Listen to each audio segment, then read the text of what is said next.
Hi friends, இப்போ வந்து நம்ம நண்டு கிரேவி தான் பார்க்க போகிறோம். அதுக்கு நான் முதல்ல நண்டை க்ளீன் பண்ணி வச்சுட்டு இந்த வீடியோவை நான் வந்து கீழே கொடுக்குறேன், செக் பண்ணி பாருங்கள். ஒரு வானில் எண்ணெய் ஊற்றி எண்ணெய் காஞ்சதும் இந்த மாதிரி நீல வாக்கில் கட் பண்ண வெங்காயத்தை போட்டு வெங்காயம் கொஞ்சம் நல்லா வதங்கி வரட்டும்.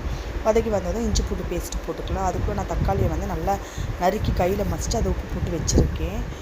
இப்போ வந்து வெங்காயம் நல்லா வதங்கி வந்துருச்சு. இப்போ பாருங்கள், இஞ்சி பூண்டு பேஸ்ட் போட்டு அந்த ராஸ்மெல் போகிற வரைக்கும் நல்லா ஃப்ரை பண்ணிவிட்டு இப்போ மிளகாத்தூள் வீட்டிலேயே அரைச்சது எல்லாமே கலந்த மிளகாத்தூள் தான். நான் தனித்தனியாலாம் போட மாட்டோம், அம்மா வீட்டில் இப்படி தான் செய்வாங்க.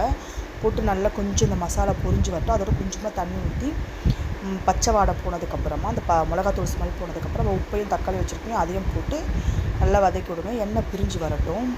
தக்காளி வெங்காயத்தோடு எண்ணெய் பிரிஞ்சு வந்ததுக்கப்புறமா இப்போ நம்ம க்ளீன் பண்ணி வச்சுருக்க நண்டை வந்து போட்டு நல்லா கிளறி விடுங்க. இந்த மசாலாலாம் நண்டில் நல்லா கலந்து வரட்டும். 2 நிமிஷம் நல்லா இந்த மாதிரி மீடியம் ஃப்ளேமில் வச்சு நல்லா கிண்டி விட்டுருங்க. கிண்டி விட்டு இப்போ இந்த நண்டு கிரேவிக்கு தேவையான அளவு தண்ணி ஊற்றிக்கலாம். தண்ணி ஊற்றி ஒரு 5 நிமிஷம் இல்லை ஒரு 10 நிமிஷம் நம்ம மூடி திறந்து நம்ம அப்பப்போ கிண்டி விடுங்க.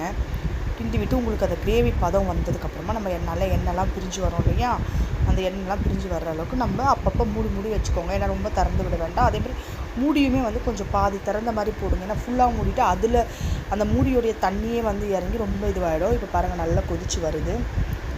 நல்லா இன்னும் ஒரு 5-10 நிமிஷம் கொதிக்கட்டும். மீடியம் ஃப்ளேம்லேயே வச்சுருங்க.